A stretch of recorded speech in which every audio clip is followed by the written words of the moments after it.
What's up, YouTube? It's your boy DR2727. Shout out to my Transformer collectors, 1/12 scale collectors, whatever you collect, shout out to you. And I know I haven't done a video in a while. Life has been lifing, but I'm trying to get back on track starting next week and have my monthly video and some other topic videos coming along. And I think I have something fun at the end of the year too, hopefully, if everything goes right. But as you see, we're doing this video. This is a three things. Like I said, I haven't done a video in a while, but this is three things. FansToys Ethereaon, their version of Superion. And this isn't specifically about the combiner. This is the full kind of FansToys Aerialbots experience. And we'll talk about at the end, is it worth swapping out the Zeta? So let's get started. The first thing I like about it is how easy it was to get into combine mode. I haven't transformed most of these figures since they've come out. And I think I did all this from all to bot mode into combiner mode in definitely under 45 minutes, maybe even under 30 minutes. So there's something to be said about that. I think that, there was one bot that was a problem, a kind of a problem, and we'll talk about that. But by and large, to get it from bots to combiner mode was a breeze. I think there's something to be said about that, because even I remember doing 12 World Construct, and it took me pretty much a whole day to get that done. So it's something to be said for simplicity of getting into combine mode. The second thing I like about it is this thing is stable. It is the most stable combiner in my collection. I had to go pull down my Kane toys because that was probably either that or my Iron Factory DJD. Those were the previous two most stable combiners in my collection, and this thing is way more stable than both of those.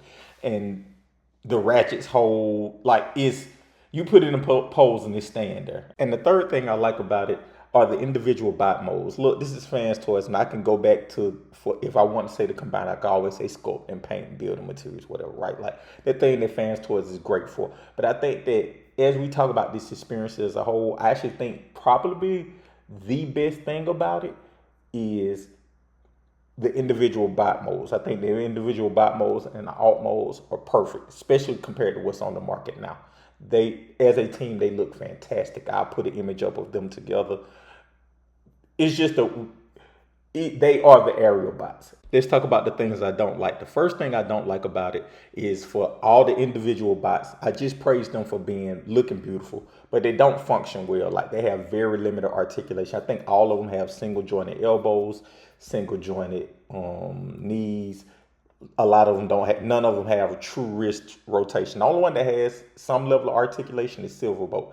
All the other limb bots are lacking in that, and that's pretty much inexcusable for FansToys. The second thing I didn't like is getting Iceman or Air Raid into the left leg into combine mode. Like, it seemed like the calculations on him were off.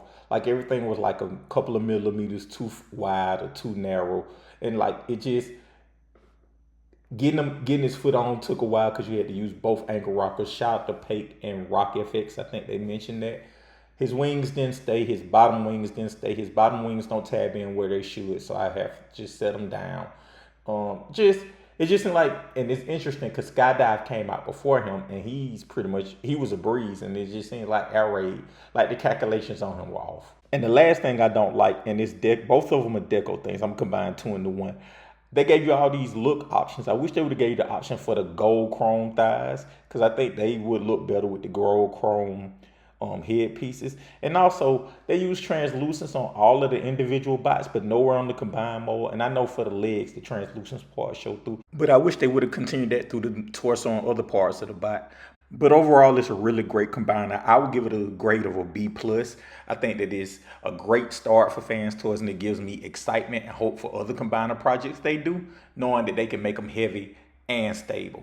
So it's time for the $1 million question. Is it worth swapping out the Zeta for this? And while I talk about it, I'll put an image up from a video I did where I talked about Zeta Superion just to prove I had it. And for me, the answer is definitely 100% is worth swapping out. And I say that because where FansToys destroys Zeta is the individual bot modes. Like, they crush Zeta. It's worth the $1,000 difference or the $800 difference or whatever the price difference is between those two. Combine mode, they're pretty much similar. You're not, so if you're only getting it and keeping it in combine mode, then hey, maybe that's worth it. But for me, I only keep one version of it, and I want that to be the definitive version, and it's FansToys, because their bot modes are so much better than Zeta. So anyway, those are my thoughts. Let me know what you think in the comments. Thank you guys as always.